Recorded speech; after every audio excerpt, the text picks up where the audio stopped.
Hello అండి, welcome to law excellence IAS academy. ఇవాళ మనము మాల్ న్యూట్రిషన్ ని ట్యాకిల్ చేయటంలో భాగంగా ఉత్తరప్రదేశ్ ఫాలో అయిన మోడల్ గురించి చూద్దాం. మరి అంతకన్నా ముందుగా మనము అసలు మాల్ న్యూట్రిషన్ అంటే ఏంటి? మాల్ న్యూట్రిషన్ అంటే ఏంటి? ఇక్కడ న్యూట్రియంట్ ఇంటేక్ లో ఏవైనా లోపాలు గనక ఉంటే, డెఫిషియన్సీస్ గనక ఉంటే దాన్ని మనం మాల్ న్యూట్రిషన్ అనేసి పిలుస్తాం. అవునా? అయితే ఈ మాల్ న్యూట్రిషన్ నే మనము డబుల్ బర్డన్ అని కూడా పిలుస్తూ ఉంటాం. డబుల్ బర్డన్ అంటే ఏంటి? ఇక్కడ న్యూట్రియంట్స్ ఎక్కువైనా తక్కువైనా కూడా బర్డన్ అన్నటువంటిది ఉంటుంది. దానివల్ల ఇటు అండర్ వెయిట్ అయినా అవుతారు, లేదంటే ఓవర్ వెయిట్ లేదా ఒబెసిటీ అని పిలుస్తాం. ఈ ఒబెసిటీ అయినా వస్తుంది. అది కాకుండా బ్రాడ్ గా మాల్ న్యూట్రిషన్ ని మనము 4 రకాలుగా 4 ఫార్మ్స్ లో చెప్తూ ఉంటాం. ఏంటి ఆ 4 ఫార్మ్స్? ఒకటి వచ్చేసరికి వేస్టింగ్ అంటాం. వేస్టింగ్ అంటే ఏంటి? ఎత్తుకు తగినటువంటి బరువు లేకపోతే మనం వేస్టింగ్ అంటాం. రెండవది స్టంటింగ్ అంటాం. స్టంటింగ్ అంటే ఏంటి? ఏజ్ కి తగినటువంటి హైట్ లేకపోవటం. అదే మూడవది వచ్చేసరికి అండర్ వెయిట్. అండర్ వెయిట్ అంటే ఏంటి? వెయిట్ అన్నటువంటిది సరిగ్గా లేకపోవటం. నాలుగవది వచ్చేసరికి మైక్రో న్యూట్రియంట్స్ డెఫిషియన్సీ గనక వస్తే ఆ మైక్రో న్యూట్రియంట్ డెఫిషియన్సీ వల్ల వ్యాధులు అన్నటువంటివి వస్తాయి. సో మైక్రో న్యూట్రియంట్ డెఫిషియన్సీ అంటే ఏంటి? ఇక్కడ విటమిన్స్ కానీ మినరల్స్ కానీ సరిగ్గా అందకపోతే ఈ మైక్రో న్యూట్రియంట్ డెఫిషియన్సీ అన్నటువంటిది వస్తుంది. మరి ఈ మాల్ నరిష్మెంట్ కి సంబంధించి ఇప్పుడు ఎందుకు చదువుకుంటున్నాం అంటే, ఒకటి నేషనల్ ఫ్యామిలీ హెల్త్ సర్వే 5 అన్నటువంటిది ఏం చెప్పింది? మన భారతదేశంలో లోయెస్ట్ ఇన్కమ్ పీపుల్లో, పూర్ పీపుల్లో హాఫ్ ఆఫ్ ద చిల్డ్రన్ ఇలా మాల్ నరిష్డ్ పిల్లలు ఉన్నారు. మరి పూర్ పీపుల్ అనగానే మనకేం గుర్తొస్తుంది? Global hunger index. మనకి నార్మల్ గా అక్టోబర్ లో ఈ గ్లోబల్ హంగర్ ఇండెక్స్ వస్తుంది. లాస్ట్ టైం 2023 అక్టోబర్ లో వచ్చింది. దీన్ని ఇచ్చేది ఎవరు? కన్సర్న్ వరల్డ్ వైడ్, అలాగే వెల్తుంగర్ లైఫ్ అంటాము. అయితే 2023కు సంబంధించి మొత్తం 125 దేశాలకు గాను మన భారతదేశం 111వ స్థానంలో నిలిచింది. సో మన భారతదేశంలో పేదరికము ఎక్కువగా ఉంది, దానివల్ల మాల్ నరిష్మెంట్ కూడా ఎక్కువగా ఉంది. మరి మాల్ నరిష్మెంట్ కి సంబంధించి అసలు రీజన్స్ ఏంటి? ఎందుకు అని మాల్ నరిష్మెంట్ అన్నటువంటిది వస్తుంది? దీన్ని ట్యాకిల్ చేయడానికి ఎలాంటి ఇనిషియేటివ్స్ ఉన్నాయి, లేదా ఎలాంటి చర్యలు తీసుకోవాలి? వీటికి సంబంధించి ఒక్కసారి చూద్దాం. మాల్ నరిష్మెంట్ కి గల కాజెస్ ఏంటి అంటే, ఇప్పుడు చెప్పుకున్నట్టుగా ఒకటి పావర్టీ అన్నటువంటిది, పేదరికం వల్ల మాల్ నరిష్మెంట్ అన్నటువంటిది వస్తుంది. రెండవది వచ్చేసరికి సరైనటువంటి అవేర్నెస్ లేకపోవటం, అలాగే లిటరసీ లెవెల్స్ అన్నటువంటివి చాలా తక్కువగా ఉన్నాయి. అలాగే పబ్లిక్ డిస్ట్రిబ్యూషన్ సిస్టమ్ PDS, ఇందులో ఏమవుతోంది? కరప్షన్ వల్ల కావచ్చు, లేదు అనుకుంటే డైవర్షన్ కావచ్చు, అలాగే PDS లో లీకేజెస్ వల్ల కావచ్చు. వీటన్నింటి వల్ల బెనిఫిట్ అన్నటువంటిది సరిగ్గా అందట్లేదు. అలాగే మనకి ICDS అన్నటువంటిది ఉంది. ICDS integrated child development services అంట. ఇందులో కూడా స్టాఫ్ సరిగ్గా లేరు, స్టాఫ్ కొరత అన్నటువంటిది ఉంది, ఫండ్స్ కొరత అన్నటువంటిది ఉంది, అలాగే క్వాలిటీ ఆఫ్ ఫుడ్ అన్నటువంటిది సరిగ్గా అందట్లేదు. అంటే క్వాలిటీ ఇష్యూస్ అన్నటువంటివి అరైజ్ అవుతూ ఉన్నాయి. సో ఇలా డిఫరెంట్ రీజన్స్ వల్ల ఇప్పటికీ చిల్డ్రన్ లో మాల్ నరిష్మెంట్ అన్నటువంటిది ఉంటుంది. మరి దీనిని ట్యాకిల్ చేయటానికి ఎలాంటి ఇనిషియేటివ్స్ తీసుకోవాల్సి ఉంటుంది? ఒకటి, ఆల్రెడీ ఇప్పుడు ఏవైతే ICDS కానివ్వండి, అలాగే PDS కానివ్వండి, PDS కానివ్వండి, అలాగే మనకి ఇప్పుడు పోషన్ అనేసి స్కీమ్ ని ఇంప్లిమెంట్ చేస్తూ ఉన్నారు. పోషన్ 2.0 అనేసి. ఇలాంటి వాటిలో ఏవైతే లోపాలు ఉన్నాయో వాటిని సరిదిద్దాలి.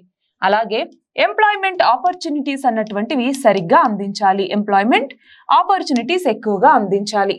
ఇంకా ఏమేం చేయాలి? పావర్టీ నుంచి బయటికి తీసుకురావాలి. దీనికి సంబంధించి రీసెంట్ గా మల్టీ డైమెన్షనల్ పావర్టీ ఇండెక్స్ లో నుంచి మన భారతదేశంలోని 25 కోట్ల మంది బయటకు వచ్చారు అన్నట్టుగా బడ్జెట్ లో చెప్పారు. మరి ఇది ఎంతవరకు నిజం అన్నట్టుగా చాలా ప్రశ్నలు అనేటటువంటివి ఉన్నాయి. సో వాటితో మనకు పని లేదు. సో పావర్టీ నుంచి బయటికి తీసుకురావాలి. అలాగే ఇంకా ఏమేం చేయాలి? అవేర్నెస్ అన్నటువంటిది కలుగజేయాలి. అలాగే మాల్ న్యూట్రిషన్ అంటున్నాం కదా, అది మేజర్ గా ప్రెగ్నెంట్ ఉమెన్స్ లోను, లాక్టేటింగ్ మదర్స్ లోని తగ్గించేలాగా చూడాలి. వాళ్ళలో బ్రెస్ట్ ఫీడింగ్ ని ఎంకరేజ్ చేయాలి. పిల్లలకి బ్రెస్ట్ ఫీడింగ్ ఇచ్చేలాగా వాళ్ళని ఎంకరేజ్ చేయటం, ఇలా వివిధ ఇనిషియేటివ్స్ ని చేపట్టచ్చు. మరి ఇప్పుడు యూపీ ఎలాంటి మోడల్ ని ఫాలో అయింది అన్నటువంటిది చూద్దాం. మరి ఏంటి యూపీ మోడల్ అంటే?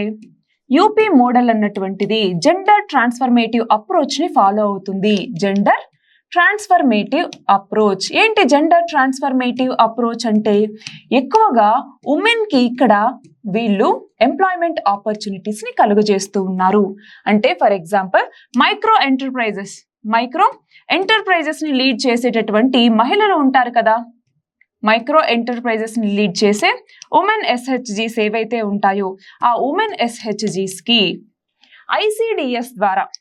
ICDS integrated child development services ని ఆల్రెడీ అందిస్తూ ఉన్నారు కదా, వీళ్ళ ద్వారా టేక్ హోమ్ రేషన్ అన్నటువంటి దాన్ని ఇంప్లిమెంట్ చేస్తూ ఉన్నారు. ఏంటి టేక్ హోమ్ రేషన్ అంటే ఇంతకు ముందు ఉత్తరప్రదేశ్ లో రేషన్ లేదా పీడిఎస్ అంటాం కదా, దీన్ని సెంట్రలైజ్డ్ గా నిర్వహించే వాళ్ళు. అంటే ఎక్కడి నుంచో మొత్తం ఒక చోట వాటిని తయారు చేసి వాటిని డిస్ట్రిబ్యూట్ చేస్తూ ఉండేవాళ్ళు. కానీ దాన్ని ఇప్పుడు కాస్త డీసెంట్రలైజ్డ్ మోడల్ గా మార్చడం జరిగింది. డీసెంట్రలైజ్డ్ మోడల్ అంటే ఏంటి, అక్కడే వాటిని దానికి కావాల్సినటువంటి వస్తువుల్ని ప్రొక్యూర్ చేసుకొని అక్కడే వాటిని తయారు చేసి అక్కడి నుంచి డిస్ట్రిబ్యూట్ చేయడం జరుగుతుంది.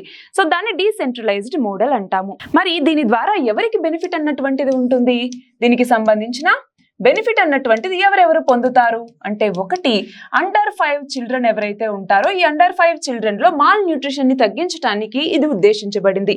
అలాగే ప్రెగ్నెంట్ ఉమెన్ ఎవరైతే ఉంటారో ఈ ప్రెగ్నెంట్ ఉమెన్ లో కూడా న్యూట్రిషన్ ని అందించడం అనేటటువంటిది దీని యొక్క లక్ష్యం. అలాగే లాక్టేటింగ్ మదర్స్ అంటే ఎవరు, పిల్లలకి పాలిచ్చే తల్లులు ఉంటారు కదా, వాళ్ళకి కూడా న్యూట్రిషన్ ని అందించడం అన్నటువంటిది దీని యొక్క ముఖ్య ఉద్దేశం.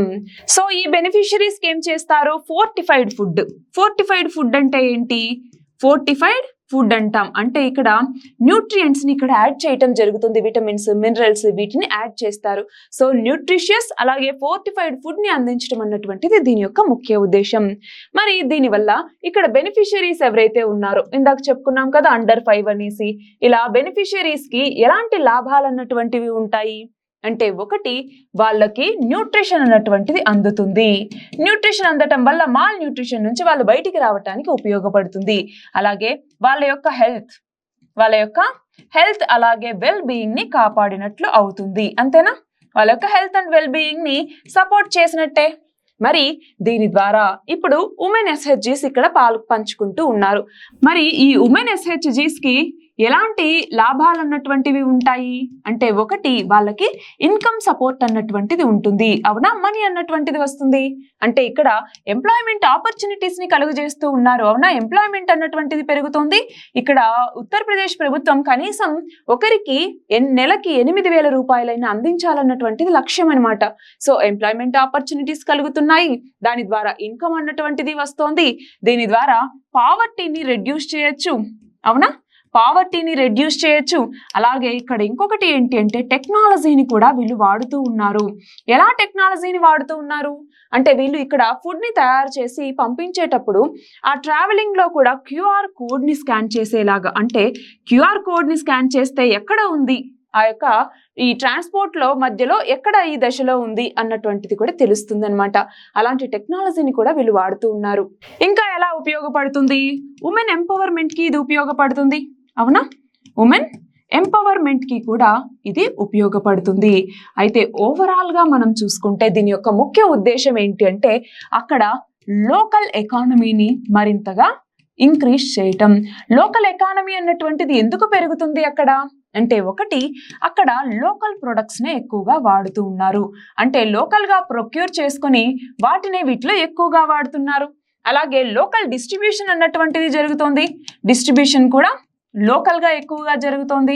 అక్కడే ఎంప్లాయ్మెంట్ ఆపర్చునిటీస్ అన్నటువంటివి ఎక్కువగా అక్కడే దొరుకుతూ ఉన్నాయి. సో దానివల్ల అక్కడ లోకల్ ఎకానమీ అన్నటువంటిది పెరుగుతుంది. అంతేనా, అంతేకాదు ఇక్కడ డిస్ట్రిబ్యూషన్ పరంగా చూసుకుంటే ఎక్కువ ప్రొడ్యూస్ చేయటం ద్వారా పక్కన ఉన్నటువంటి రాష్ట్రాలకి, ఫర్ ఎగ్జాంపుల్ తెలంగాణ రాష్ట్రం కావచ్చు, ఛత్తీస్గఢ్ రాష్ట్రం కావచ్చు, అలాగే దేశాలకి కూడా, ఫర్ ఎగ్జాంపుల్ ఉజ్బెకిస్తాన్ కి కూడా ఇక్కడ నుంచి ఎక్స్పోర్ట్ చేసినటువంటి రోజులు కూడా ఉన్నాయన్నమాట. సో ఇవన్నీ కూడా దీని ద్వారా ఉన్నటువంటి బెనిఫిట్స్ గా మనం చెప్పొచ్చు. సో ఇక్కడ మాల్ న్యూట్రిషన్ అన్నటువంటిది మన భారతదేశంకి పట్టి పీడిస్తున్నటువంటి సమస్యల్లో ఒకటి. మరి దీన్ని తగ్గించడానికి ఎలాంటి ఇనిషియేటివ్స్ తీసుకుంది భారతదేశం అన్నప్పుడు, ఐసిడిఎస్ కావచ్చు, పీడిఎస్ కావచ్చు, అలాగే పోషన్ 2.0 అన్నటువంటిది కావచ్చు, ఇలా వివిధ రకాల స్కీమ్స్ ని తీసుకొచ్చింది. అలాగే మనకి 17 సస్టైనబుల్ డెవలప్మెంట్ గోల్స్ ఉన్నాయి, SDGs. అందులో పావర్టీని రెడ్యూస్ చేయడానికి సంబంధించి తెలిపేటటువంటి సస్టైనబుల్ డెవలప్మెంట్ గోల్ ఏది? దీని ఆన్సర్ కామెంట్ సెక్షన్ లో ఇవ్వండి.